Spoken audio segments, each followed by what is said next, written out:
GIA just made the biggest announcement how they will change how they grade lab-grown diamonds. This is a big deal. Are lab-grown diamonds getting downgraded from GIA? Or they're being treated differently for a reason? In this video, I'll explain what is going on and why it matters if you're shopping for one. Hi, welcome back to my channel. This is Bonnie with Buy Bonnie Jewelry, where I talk about all things diamonds and craftsmanship. Okay, so here's the press release that they will no longer use color and clarity that was developed for natural diamonds. Instead, they're revising into two categories.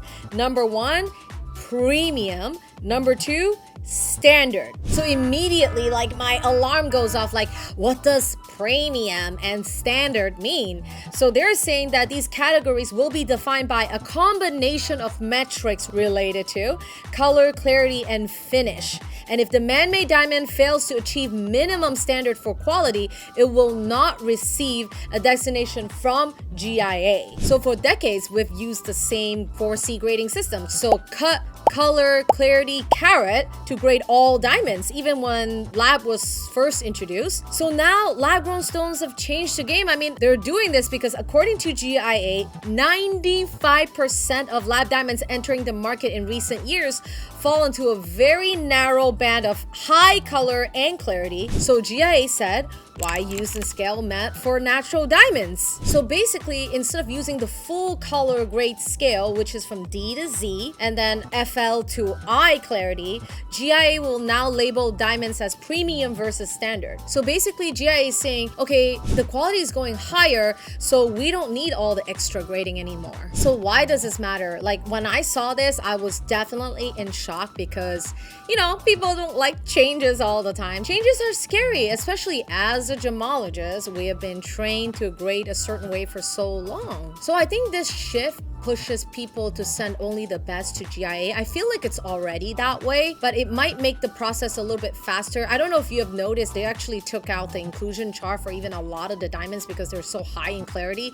They don't see the point of like circling every single clarity out. But the problem that I see here is that this does not actually address the issue that I always see, which is paper doesn't give you perfect diamonds. So one of the things that I want to point out that's so important is fancy cuts. So anything besides round, already on the certificate, you don't get what type of cut grade it is for anything besides round because there's so many combinations to how a fancy diamond can sparkle. So changing this doesn't make my grading process easier as a curator because when I look at the cert, now there's even less information to look at. So it just further makes my point of like the paper doesn't buy you a perfect diamond even more true because I've seen paper perfect lab-grown diamonds all the time. Doesn't matter if it's IGI, GCal, or GIA. It matters more what it looks like when you're looking at it. And oftentimes people don't understand like diamond roughs. If the rough is poorly manufactured, you'll actually get tinges in the diamond. You'll get all types of things